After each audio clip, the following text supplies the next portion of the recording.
আগে মৌলভীবাজার শহরের পাড়ায় পাড়ায় ঘুরে বিছানার চাদর, কাপড় চোপড় সহ বিভিন্ন সামগ্রী বিক্রি করতেন চাচা ভাতিজা। বিজয়ের মাসে পেশা বদলালেন দুজন। এখন দুজন পতাকা বিক্রি করেন। প্রতিদিন তাদের হাতে শোভা পায় বিভিন্ন আকারের জাতীয় পতাকা। বাতাসে দুলে ওঠা এসব পতাকা হেঁটে হেঁটে বিক্রি করেন শহরের অলিগলিতে। পতাকা বিক্রি করেই প্যাক চালান তারা। পতাকা বিক্রি করে জীবন জীবিকা নির্বাহকারী এ দুজন হচ্ছেন 50 আবুল হোসেন শিকদার ও 35 মোহাম্মদ ফরহাদ শিকদার। আবুল হোসেন চাচা আর ফরহাদ ভাতিজা। এই চাচা ভাতিজা মৌলভীবাজারের স্থানীয় বাসিন্দা নয়, তাদের বাড়ি মাদারীপুর। মৌলভীবাজার শহরের প্রেস ক্লাব মোড়ে দেখা হয় এই চাচা ভাতিজার সাথে। জানালেন, জীবন জীবিকার তাগিদে তারা মাসখানেক আগে এসেছেন মৌলভীবাজারে।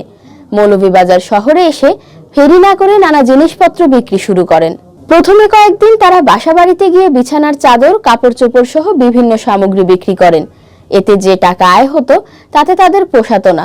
তাই বিজয়ের মাসকে উপলক্ষ করে পেশায় পরিবর্তন এনেছেন তারা। এখন কাপড়ের পরিবর্তে চাচা ভাতিজা মিলে শহরে ঘুরে ঘুরে জাতীয় পতাকা, লাল সবুজের মাথার ব্যাজ, হাতের ব্যাজ, স্টিকার, মনোগ্রাম ইত্যাদি বিক্রি করছেন। দুজন জানালেন, প্রতিদিন 1000-1500 টাকার পতাকা ও বিজয় দিবস সংশ্লিষ্ট অন্যান্য জিনিসপত্র বিক্রি করতে পারেন তারা। যা বিক্রি হয় তার অর্ধেক লাভ হয়। এই পতাকা বিক্রি করেই এখন চলছে তাদের জীবনের চাকা।